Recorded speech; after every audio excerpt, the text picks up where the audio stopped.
Hello, this is Dr. Debbie Morris from the Methodist University PA program.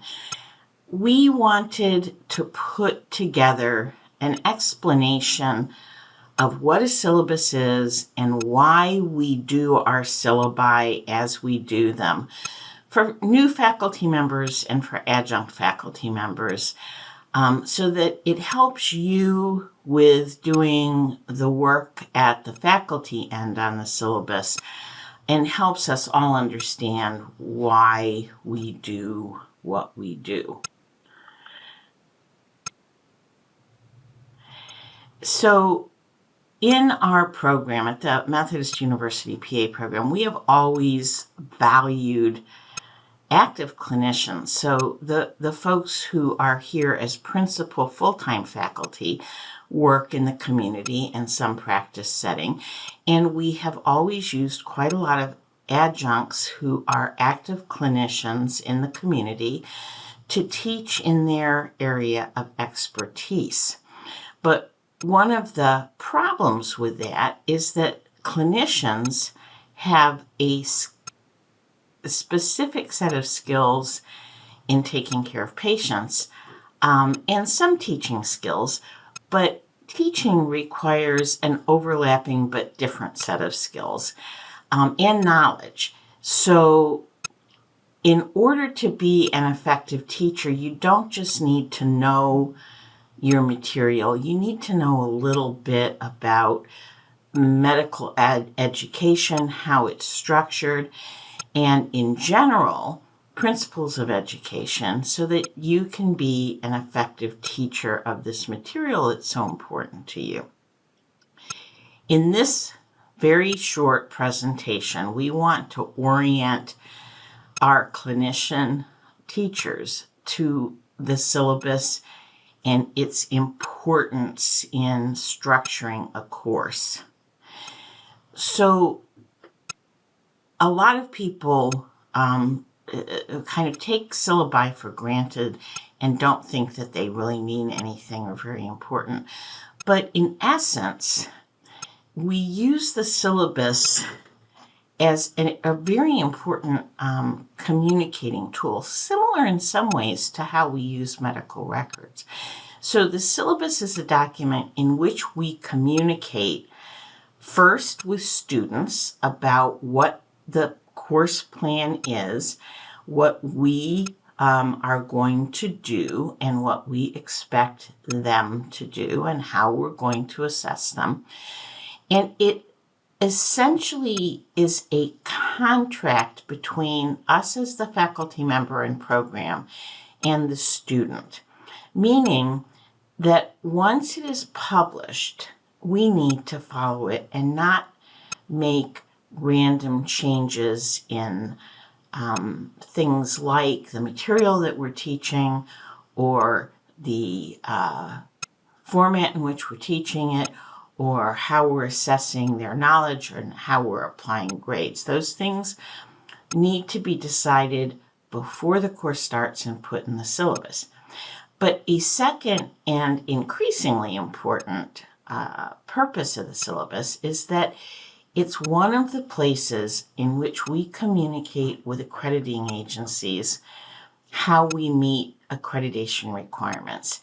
And the university has an accrediting body and the program has an accrediting body.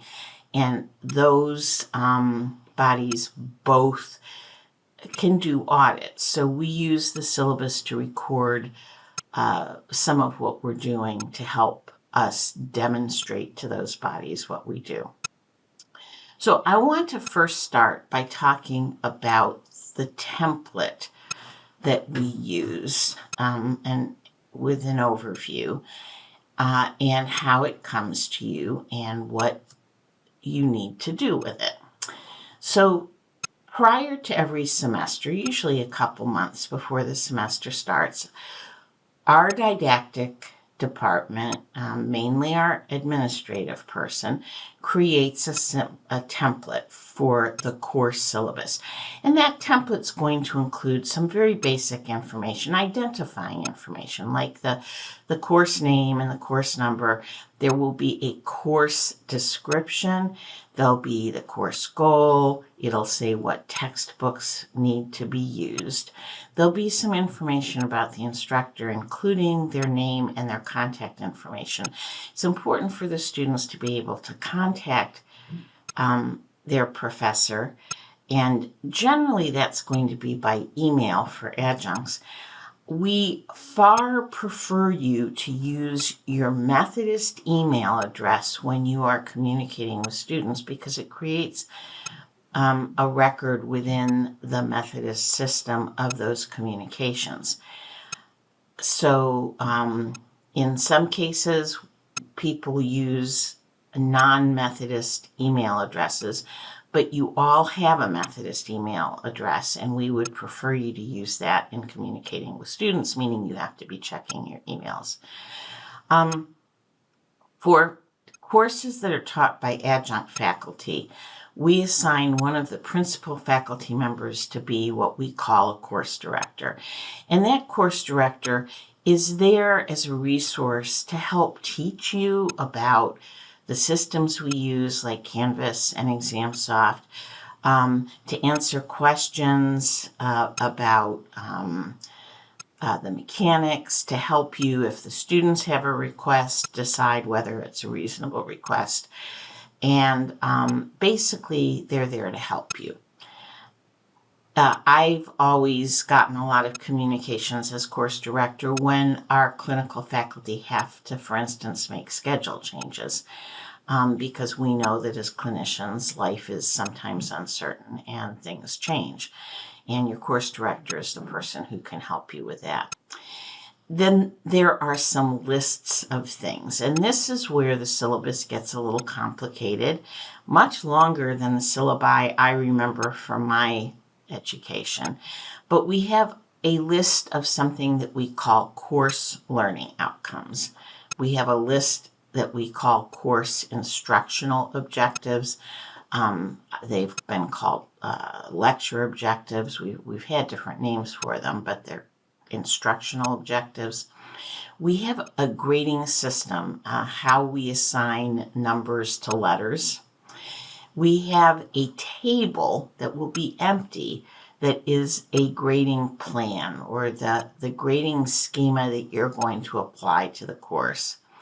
There is a whole bunch of other information in there that is required by the university. For instance, there's information about students with disabilities and our disability and accessibility services.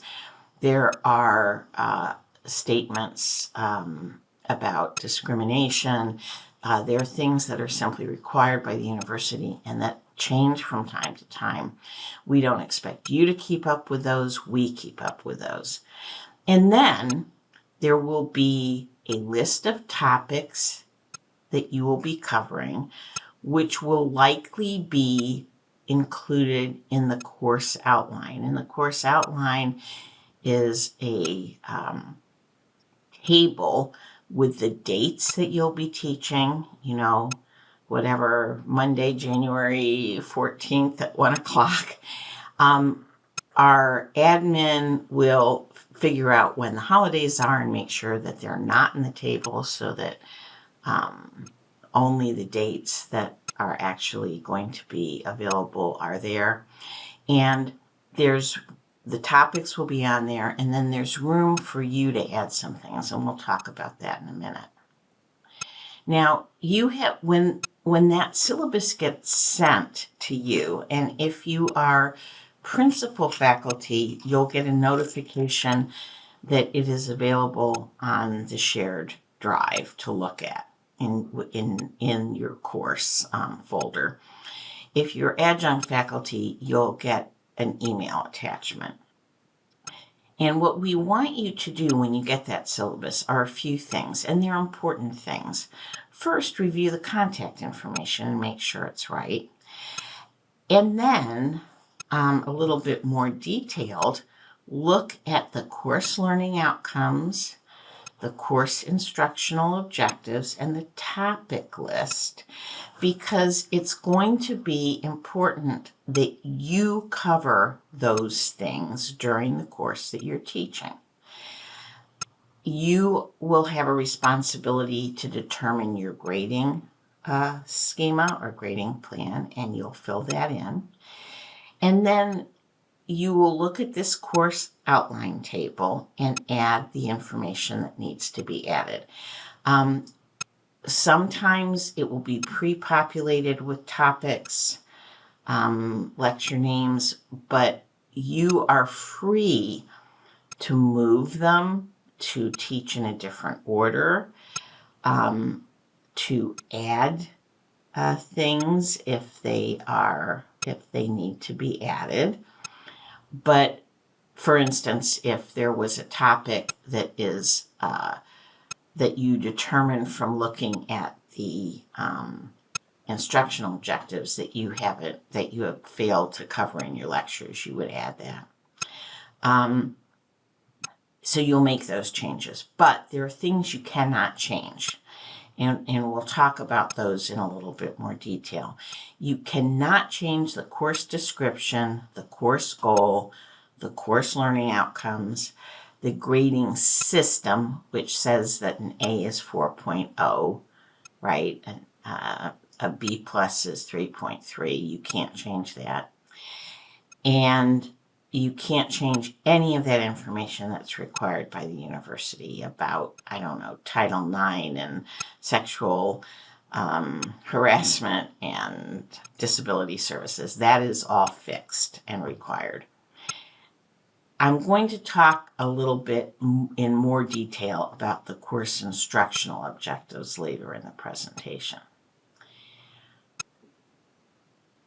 I mentioned earlier that part of what the syllabus does is helps us to communicate with accrediting agencies. And I just wanted to give you a small orientation to accreditation. So the university, Methodist University, is accredited by what's called a regional accrediting organization. And that organization is the Southern Association of Colleges and Schools Commission on Colleges, otherwise known as SACSCOC. And we are accredited to award the degrees that are listed here. And in the PA program, we award a master's degree.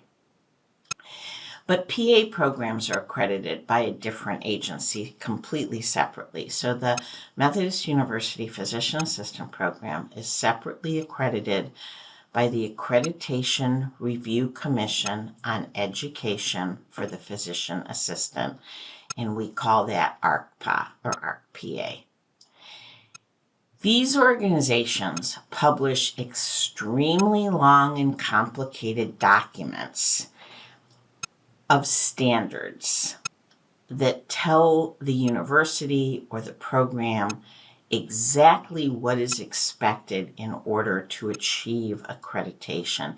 And then they monitor and audit and visit sometimes to make sure that we are adhering to their standards. And we need to be able to easily and quickly demonstrate compliance with all of the standards in order to maintain our accreditation. And this is an extremely complicated process with a whole lot of pieces and parts. We could be doing everything they say, but if we don't have easy ways to take them to the exact place where we teach, say, the differences in physical findings across the lifespan from pediatrics through the elderly, which is not exactly how it's stated, but kind of one of the things that we have to do. If we have to be shuffling around, it's going to be hard to demonstrate that. So we have to be organized, and our syllabi are part of that organization. just quickly, the course director, who will be listed on your syllabus and who will probably be the person who's communicating with you by phone before the course begins and occasionally during the course, is a member of the full-time faculty, usually of the didactic faculty as opposed to the clinical faculty.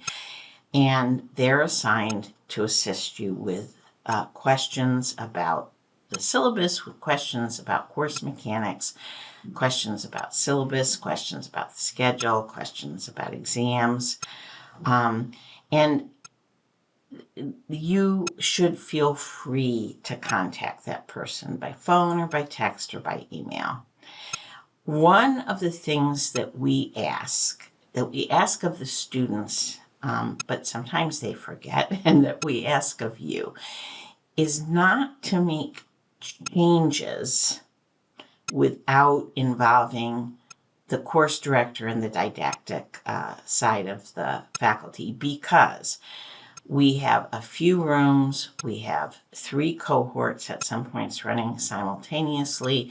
Sometimes all 3 cohorts are here in the program buildings. We have lots of people scheduling lots of things in those limited spaces, and you can't just decide that because the students say they don't have anything on Tuesday night, you can move your class from Wednesday to Tuesday.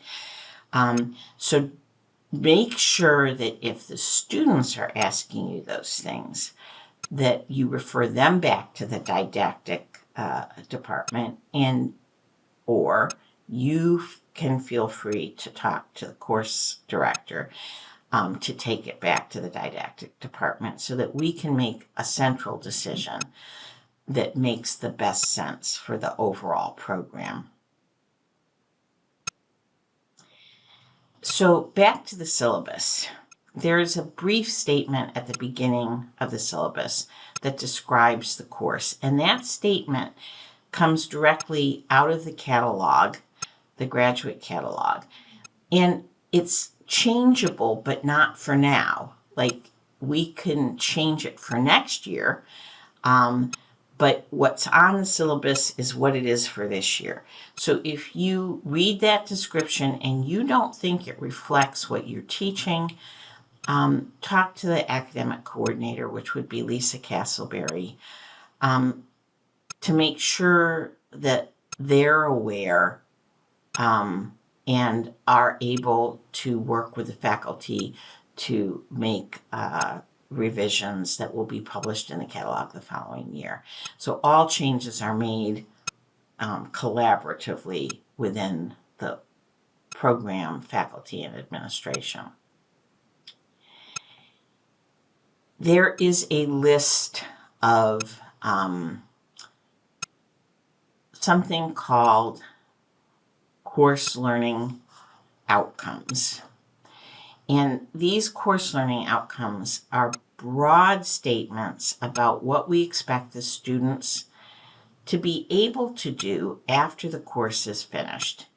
They are things like skills, like application of knowledge, things we might call competencies, and they are defined by the program. So we define for each given course what we expect our course learning outcomes to be.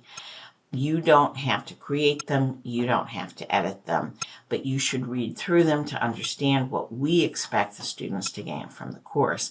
And if you think something is incorrect or incomplete, talk with the academic coordinator and we'll make those changes at the program level. Next, there are statements, a long list of numbered statements that we call course instructional objectives. And these are specific and measurable statements of what we expect the students to learn. We express instructional objectives using verbs that are reflecting the ways that we assess learning, and under sort of the umbrella of Bloom's taxonomy, which I discussed in the in another video here. But Bloom's taxonomy is sort of a pyramid from basic memorized knowledge, which is at a lower level, to kind of rising up through understanding and application and analysis and evaluation and creation. In the didactic phase of the PA program, we get as high as maybe analyze. But in the earlier courses, there's a lot of sort of knowledge and understanding. In the later clinical medicine courses, there's still some of that, but we also want to see the student's ability to apply and analyze. And so people have come up with verbs to say that for simple knowledge, that a instructional objective might be that the student needs to be able to define terms such as cardiac output, stroke volume, ejection fraction, and so on. Explain is a knowledge verb. Memorize. When we go up towards understanding, interpret, compare, contrast, when we're talking about application, the verbs get a little bit more complicated in analysis. Now, those CIOs have been written over time. In the best of all worlds, every instructional objective can be linked or mapped to a course learning outcome, or more than one course learning outcome, to the topic list, and to exam questions or assignments that are being used to assess, and to the specific RPA standards. And that's not something that adjuncts do. It's something that is done here in the program by faculty, but we want you to understand why these things are there and how they all fit together. We talk in education about closing the loop, so kind of going from a course learning outcome through a course instructional objective to a lecture with a topic to an assessment, and that assessment then is linked back to the course learning outcome and the course instructional objective. Now, even though we've put together instructional objectives, medicine changes, and so it's possible that some of those specific course instructional objectives will need to change. If you see something that needs to change, bring that change to the attention of the AC, and we will work together to change it. But that involves reading and reviewing and making sure you know what they are. The grading plan is a table that will be empty. It'll say evaluation method, grade percentage, instructional objective covered, course learning outcome. And you decide how you're going to assess. Are you going to assess just with exams? Well, that's okay, but ideally there should be more than one way to assess, partly because students have different strengths and different learning styles.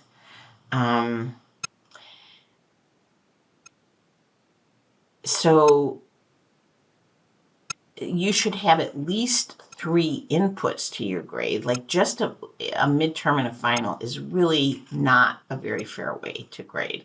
So you can have other things like quizzes, assignments, class participation, sometimes professionalism can be relevant. And to each input to the grade, you assign a percentage that's going to add up to 100%. And then you need to say what instructional objectives will be covered in each assessment that you will be doing that will contribute to the final grade, and what course learning outcomes are covered by those instructional objectives. So that was a very brief and not necessarily detailed enough description of the syllabus, but I hope that it helps you understand both why we do our syllabi the way we do them and what your responsibilities are and what our responsibilities are. Ask for help if you need it. Ask questions. Sometimes your course director might not know the answer, but we'll work together to find the answer. But recognize that the syllabus is a tool. It's a tool for you to organize your course. It has enormous value to the students if they'll use it, and to the program in terms of a tool of accreditation.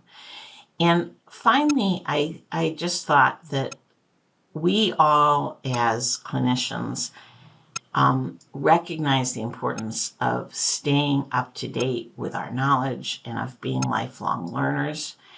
And I just ask you to approach your new career in teaching, or maybe it's not a new career in teaching, whether it's just a little bit or whether you're coming in all in, with that dedication to lifelong learning, the same dedication that you apply to your practice of medicine. I hope this was helpful.